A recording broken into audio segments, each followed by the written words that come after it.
नमस्कार, स्वागत है आप सभी का देवभूमि समाचार में। मैं आपके साथ निकिता कश्यप। बुलेटिन की शुरुआत करते हैं। खबर चमोली से है, जहां जिले को विकास की बड़ी सौगात मिली है। जी हां, आपको जानकारी दे दें कि मुख्यमंत्री पुष्कर सिंह धामी ने गोपेश्वर में स्थित पुलिस मैदान में आयोजित सेवा सुशासन एवं समर्पण सेवा पखवाड़े के तहत जन जन की सरकार जन जन के द्वार कार्यक्रम में हिस्सा लिया। और जहां इस दौरान मुख्यमंत्री ने जिले में 113.99 करोड़ रुपए की 36 योजनाओं का न्यास उनकी ओर से किया गया है। और जहां 41.37 करोड़ की योजनाओं का लोकार्पण भी हुआ। और जहां कुल मिलाकर 155.36 करोड़ रुपए की 63 विकास योजनाओं की सौगात चमोली को मिली है। मुख्यमंत्री पुष्कर सिंह धामी ने इस मौके पर कहा कि राज्य सरकार का उद्देश्य विकास योजनाओं का लाभ समाज में अंतिम छोर पर खड़े व्यक्ति तक पहुंचाना है। उन्होंने यह भी कहा कि सड़क, पुल, शिक्षा, स्वास्थ्य, सिंचाई, बाढ़ सुरक्षा तो वहीं पशुपालन समेत पर्यटन और आधारभूत सुविधाओं को मजबूत करने के लिए लगातार काम किया जा रहा है। मुख्यमंत्री पुष्कर सिंह धामी ने कहा कि चमोली धार्मिक, सांस्कृतिक और सामरिक दृष्टि से बेहद ही महत्वपूर्ण जनपद है और राज्य सरकार इसके सर्वांगीण विकास के लिए प्रतिबद्ध है।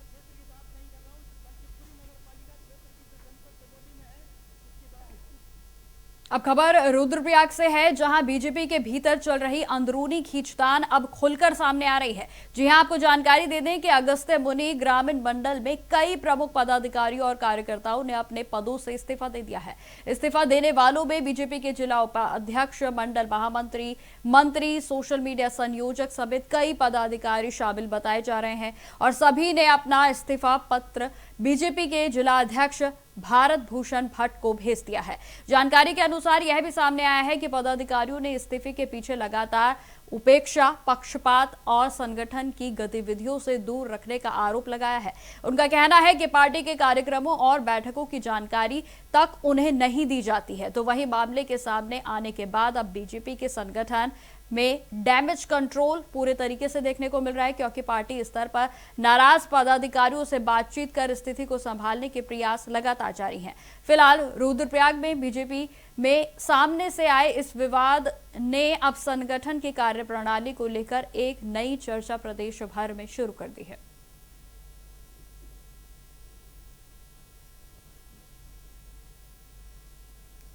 खबरों में आगे बढ़ते हैं। हरेला पर्व को लेकर उत्तराखंड में बड़े स्तर पर पौधारोपण अभियान की तैयारियों को तेज कर दिया गया है। बीजेपी ने प्रदेश भर में एक पेड़ मां के नाम अभियान के तहत 6 लाख पौधे लगाने का लक्ष्य तय किया है।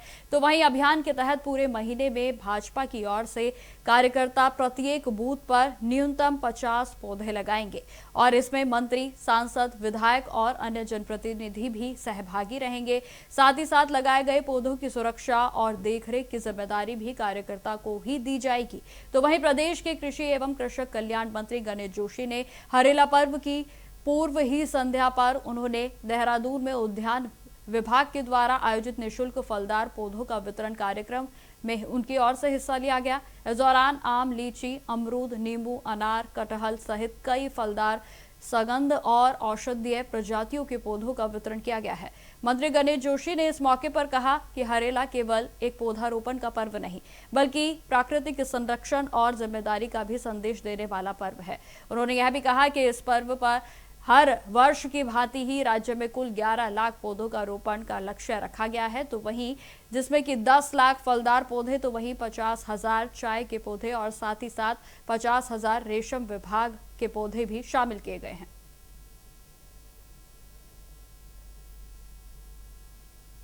हरेला हमारा पारंपरिक त्यौहार है। वर्षों से हम इस त्यौहार को मना रहे हैं। जहां माननीय मुख्यमंत्री जी ने सभी विभागों के माध्यम से 3 करोड़ वृक्षों के रोपण का संकल्प लिया है, वहीं मेरे विभाग ने 10 लाख फलदार वृक्ष, 50,000 रेशम और 50,000 चाय के पौधे लगाने का लक्ष्य हमने रखा है। और फलदार पौधे लगाने का आशय अक्सर देखने में आता है कि हम जहाँ वृक्षारोपण करते हैं, अगली बार वृक्षारोपण फिर वहीं होता है, फल सर्वाइव जो है पौध सर्वाइव नहीं करती। लेकिन जब आदमी फलदार वृक्ष लगाता है तो उसको उम्मीद होती है कि जब ये तैयार होगा तो इसके फल मेरे परिवार के लोग, मेरे बच्चे, मेरे नाती, मेरे पोते खाएंगे। तो लोग उसकी देखभाल करते हैं, वो सर्वाइव करता है।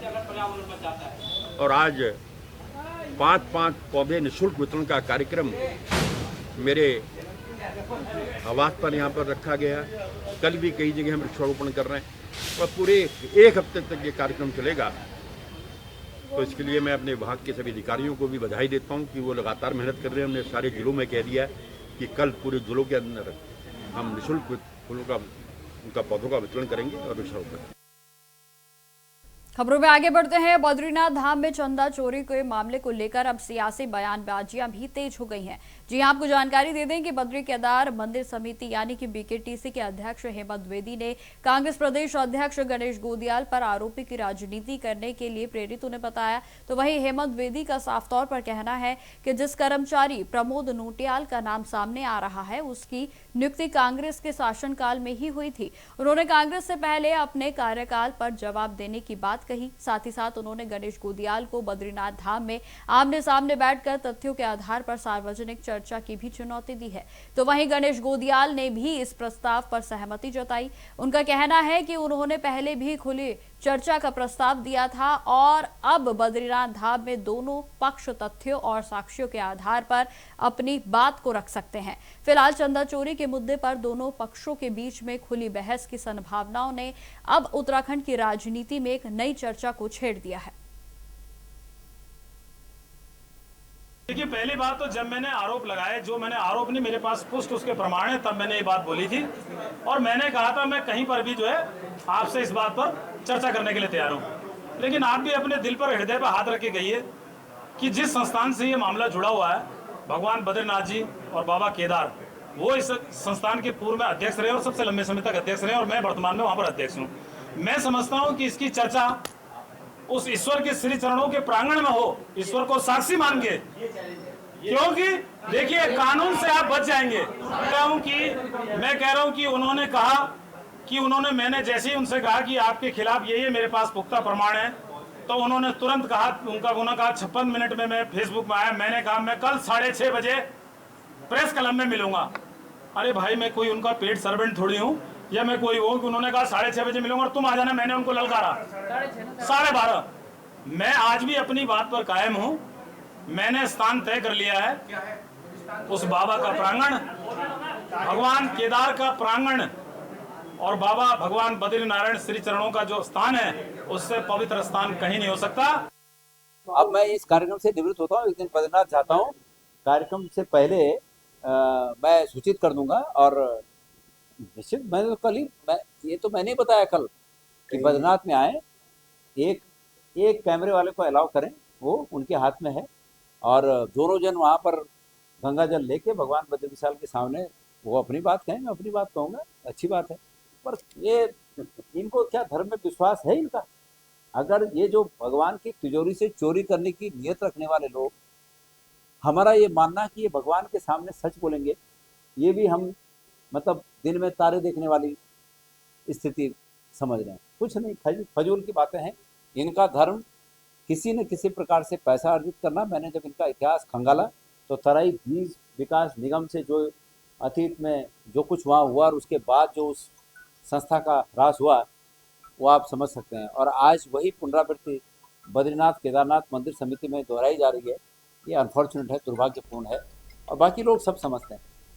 खबरों में आगे बढ़ते हैं। देहरादून में 17 जुलाई को प्रस्तावित कांग्रेस के नेता राहुल गांधी के कार्यक्रम की तैयारियों का आगाज अब और भी तेज कर दिया गया है। जी हां, आपको बता दें कि कार्यक्रम से पहले उत्तराखंड कांग्रेस के अध्यक्ष गणेश गोदियाल, नेता प्रतिपक्ष यशपाल आर्या, तो वहीं वरिष्ठ कांग्रेस के नेता प्रीतम सिंह सहित अन्य नेताओं ने बन्नू स्कूल के मैदान का निरीक्षण किया और जहां नेताओं ने कार्यक्रम स्थल पर भी व्यवस्थाओं का जायजा लेते हुए तैयारियों की समीक्षा की है। साथ ही साथ आपको बताते चलें कि आयोजन से जुड़े आवश्यक दिशा निर्देश उनकी ओर से दिए गए।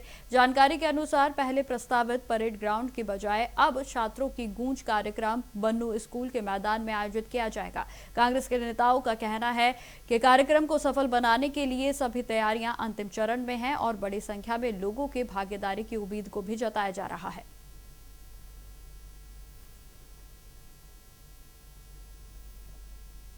है, जहां पूर्व केंद्रीय शिक्षा मंत्री और उत्तराखंड के पूर्व मुख्यमंत्री रमेश पोखरियाल निशंक के जन्मदिन उत्साह और धूमधाम के साथ मनाया गया और जहां कार्यक्रम में बड़ी संख्या में भाजपा के नेता तो वही कार्यकर्ताओं ने प्रतिभाग किया। आपको जानकारी दे दें कि जनसेवा जिसका संकल्प है शिक्षा जिनकी शक्ति है संदेश के साथ आयोजित कार्यक्रम का आयोजन बीजेपी के नेता मनोज कुमार गौतम के द्वारा किया गया और जहां इस दौरान उन्होंने डॉक्टर निशंक के दीर्घायु स्वस्थ तो वहीं सफल जीवन की कामना भी की। कार्यक्रम में भाजपा के जिला अध्यक्ष आशुतोष शर्मा सहित कई वरिष्ठ पदाधिकारी और कार्यकर्ता भी मौजूद रहे। जन्मदिन के अवसर पर केक काटा गया तो वहीं मिठाइयां भी बांटी गई और साथ ही साथ कार्यकर्ताओं ने नारेबाजी करते हुए अपना उत्साहवर्धन व्यक्त किया है। साथ ही साथ पूरे कार्यक्रम के दौरान उत्सव जैसा माहौल भी देखने को मिला।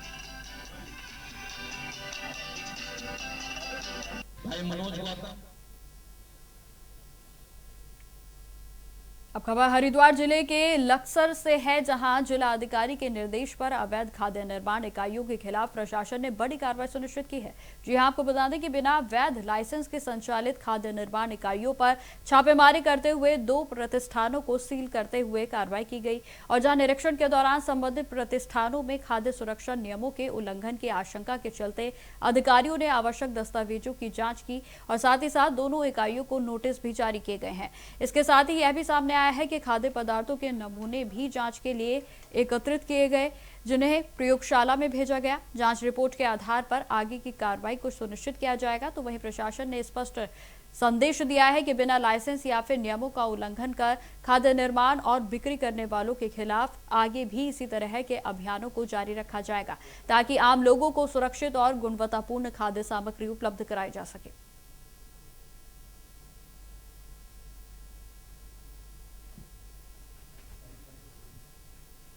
खबरों में आगे बढ़ते हैं। पहाड़ों की रानी मसूरी में क्विक कॉमर्स कंपनी यानी कि ब्लिंकिट के संभावित संचालन की चर्चा के बीच अब स्थानीय व्यापारियों के बीच में नाराजगी बढ़ गई है और जहां व्यापारियों का साफ तौर पर कहना है कि बड़ी ऑनलाइन कंपनियों के आने से छोटे दुकानदारों और उनसे जुड़े कर्मचारियों की आजीविका प्रभावित हो सकती है और जहां मसूरी के व्यापारियों का साफ तौर पर कहना है कि यह शहर के महानगर नहीं बल्कि पर्यटन पर आधारित छोटे बाजार हैं, जहां किराना, डेयरी, जनरल स्टोर तो वहीं फल, सब्जी और अन्य छोटी दुकानों से हजारों परिवार जुड़े हुए हैं। उनका दावा यह भी है कि ऑनलाइन डिलीवरी व्यवस्था बढ़ने से स्थानीय बाजार पर सीधा इसका असर पड़ेगा और जहां मसूरी के ट्रेडर्स एवं वेलफेयर एसोसिएशन के उपाध्यक्ष अतुल अग्रवाल का कहना है कि इस मुद्दे पर जल्द ही व्यापारियों के साथ बैठक बुलाई जाएगी और आगे की रणनीति भी तय की जाएगी। व्यापारियों ने चेतावनी दी है कि यदि उनकी मांगों पर ध्यान नहीं दिया गया तो वे धरना प्रदर्शन, ज्ञापन और बाजार बंद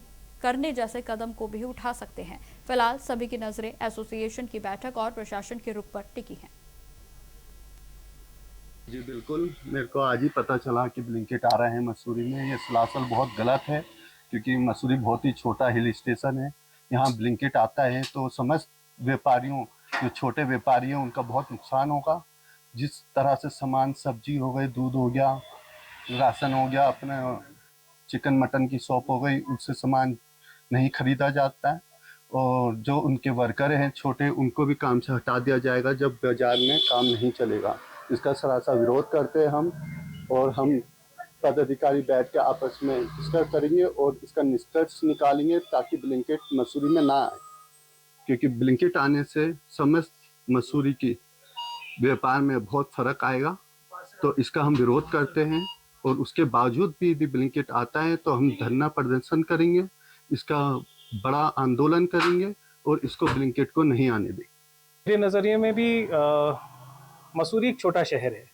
किसी भी बड़े शहर में, मेट्रोपॉलिटन सिटी के अंदर अगर ब्लिंकिट आता है तो वहाँ पर ऑप्शंस बहुत सारे हैं और मसूरी एक बहुत ही छोटा सा टाउन है, बहुत छोटी आबादी का क्षेत्र है। मुख्यतः जो लंढौर बाज़ार है या जो किराना व्यापारी है वो सारा का सारा लोकल पे डिपेंडेंट है। ब्लिंकिट जैसी संस्था का आना मसूरी के छोटे व्यापारी के लिए बहुत ही एक मैं कहूँगा एक डेंट होगा उसकी सेल्स पर। ये है कि मैं तो ये कहूँगा ब्लिंकिट के 3 सेंटर खोल दो आप, एक लंडौर में, एक लाइब्रेरी में, एक पिक्चर पैलेस में, और ये जितने 800 हमारे 900 व्यापारी गण हैं इनकी दुकानों में ताला लगा दीजिए तो सुविधा मिलती रहेगी। ब्लिंकिट का मतलब आप साफ साफ समझ सकते हैं कि गरीब लोगों के रोजगार पे लात। तो सुविधा का मतलब क्या है कि दुकानदारों का आप पूरा नुकसान करके सुविधा देना, ये तो कोई तात्पर्य नहीं हुआ। देखिए, हम तो व्यापार मंडल में भी हमारे बड़े भाई और छोटे भाई बैठे हैं, तो हम आज आपके माध्यम से उनसे निवेदन करेंगे कि आप लोग इसका कड़ा विरोध करिए और बिल्कुल इसको यहाँ खुलने नहीं दिया जाएगा। और जो लोग इसे किराए पे भी दे रहे हैं, तो छोटे से लाभ के लिए ऐसी ऐसी चीजों को आप प्रोत्साहित ना करें। मसूरी में ये ब्लिंकिट जो होता है, ये बड़े बड़े शहरों के लिए होता है। मसूरी एक बहुत छोटा शहर है, मात्र 800,000 दुकानदार यहाँ पे रहते हैं और 12 महीने काम होता ही नहीं। जी हाँ, वाकई ये दुर्भाग्यपूर्ण है कि मंसूरी एक छोटा शहर है, मुश्किल से 25,000 की इसकी आबादी है और सारा व्यापार ही लोकल पे निर्भर करता है और बहुत सूक्ष्म रूप से व्यापार यहाँ पे होता है। और 8 महीने का व्यापार है, 4 महीने वैसे भी व्यापार कम ही रहता है मंसूरी के अंदर। ये बहुत दुर्भाग्यपूर्ण है कि ब्लिंकिट जैसा यहाँ पे एक प्रतिष्ठान खुल रहा है, जिससे यहाँ के जो व्यापारी हैं उनका व्यापार प्रभावित करेगा। देखिए, ब्लिंकिट आने का विरोध इसलिए हो रहा है कि लंडौर बाजार या मसूरी एक छोटी सी जगह है और यहाँ पे जो मेन बाजार है वो लंडौर बाजार है। अगर ब्लिंकिट आता है तो सारा का सारा जो व्यवसाय लंडौर का है वो उस पे किसी ना किसी रूप में सबको नुकसान होने की पूरी आशंका है। देखिए, जिस प्रकार से मसूरी में ब्लिंकिट का आना है, क्योंकि मसूरी एक छोटा शहर है और मसूरी यहाँ पे पर्यटक स्थल है, पर्यटकों पे निर्भर है। अगर जिस तरह से ब्लिंकिट अगर शहर में प्रवेश करता है तो मसूरी के व्यापार पे बड़ा इसका प्रभाव पड़ेगा। हम व्यापारी वर्ग के हैसियत से व्यापारियों के उसमें इसकी विरोध करते हैं कि ब्लिंकिट मसूरी शहर में नहीं आना चाहिए। खबरों में आगे बढ़ते हैं। अब खबर रामनगर से है, जहां कॉर्बेट में लैंडस्केप की समृद्ध जैव विविधता के बीच में अब रामनगर से एक दुर्लभ सांप मिलने की खबर सामने आई है। जी हां, आपको जानकारी दे दें कि रामनगर के वन प्रभाग की रेस्क्यू टीम ने आबादी वाले क्षेत्र से कॉमन सेंट बोआ का सुरक्षित रेस्क्यू किया है और जहां आम बोलचाल में इसे दो मुहा सांप भी कहा जाता है, लेकिन विशेषज्ञों के मुताबिक यह नाम भ्रामक है और यह पूरी तरह से बिना जहर वाला सांप है और जिससे कि इंसानों के लिए खतरनाक इसे नहीं माना जाता। तो वहीं सांप रेस्क्यू विशेषज्ञ आशीष कश्यप ने इस पर जानकारी दी है कि यह प्रजाति रामनगर में कई वर्षों के बाद दूसरी बार दिखाई दी है। उन्होंने यह भी कहा कि इसकी पूंछ का हिस्सा सिर जैसा नजर आता है और जिससे कि शिकारी भ्रमित हो जाते हैं। तो वहीं यही इसकी प्राकृतिक सुरक्षा प्रणाली है। वन विभाग की टीम ने सांप को सुरक्षित पकड़कर उसके प्राकृतिक आवास में छोड़ने की प्रक्रिया भी शुरू कर दी है। तो वहीं विशेषज्ञों ने लोगों से अपील की है कि वे सांप के दिखाई देने पर उसे नुकसान ना पहुंचाएं और तुरंत ही वन विभाग को इसकी सूचना दी जाए।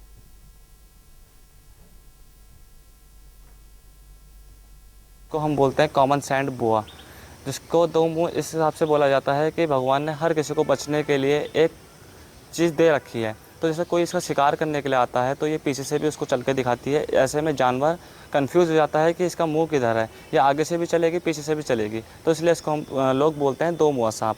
वैसे नॉन वेनेमस सांप होता है, ये बिल्कुल जहर नहीं होता। इसको लोग रसल वाइपर भी मानते हैं और बर्मिस पाइथन के नाम से भी इसको जानते हैं, क्योंकि बर्मिस पाइथन का प्रिंट एक रहता है, पर है ये कॉमन सैंड बोआ।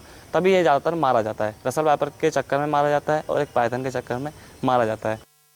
अब खबर अल्मोड़ा से है, जहां अपने विभिन्न मांगों को लेकर पिछले 28 दिनों से आंदोलन कर रहे सफाई कर्मचारियों ने अब अमृत अनशन को शुरू कर दिया है। जी हां, आपको जानकारी दे दें कि कर्मचारियों का कहना है कि लंबे समय से सरकार और प्रशासन से मांगों के समाधान की अपील उनकी ओर से की जा रही है, लेकिन अब तक कोई भी ठोस कार्रवाई सुनिश्चित नहीं की गई। नगर निगम परिसर में चल रहे आंदोलन के दौरान कर्मचारियों ने सरकार के खिलाफ जमकर नारेबाजी करते हुए लंबित मांगों पर जल्द ही निर्णय लेने की मांग की। तो वहीं अनशन पर बैठे कर्मचारी नेताओं ने स्पष्ट किया है कि जब तक कि उनकी मांगें नहीं मानी जाती है तब तक आमरण अनशन जारी रहेगा। तो वहीं कर्मचारी संगठन ने भी चेतावनी दी है कि यदि जल्द ही समाधान नहीं निकला तो पूरे प्रदेश भर में भी कार्य बहिष्कार और आंदोलन को और भी व्यापक किया जाएगा। देखिए, लगातार हम लोग 18 जून से आंदोलन पर हैं। धरना प्रदर्शन के माध्यम से, रैली के माध्यम से हमने सरकार से निवेदन किया और वर्तमान में हम लोग आज तीसरा दिवस हमारा आमरण अनशन को है। लेकिन ना तो शासन स्तर पर और ना ही प्रशासन स्तर पर हम लोगों से कोई वार्ता करने का प्रयास किया गया और ना ही हमारे पास कोई लिखित में आदेश आया और ना ही हमारी समस्या पर कोई ध्यान नहीं दिया जा रहा।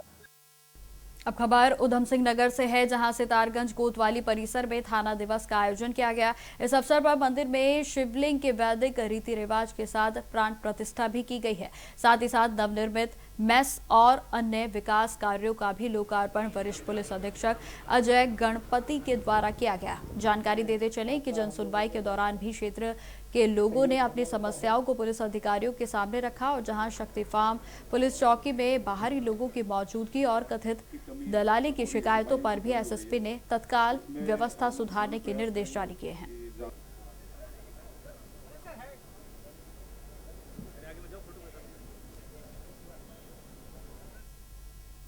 तो फिलहाल मेरे साथ इस बुलेटिन में इतना ही। देश दुनिया की तमाम खबरों की जानकारी के लिए बने रहें हमारे साथ। नमस्कार।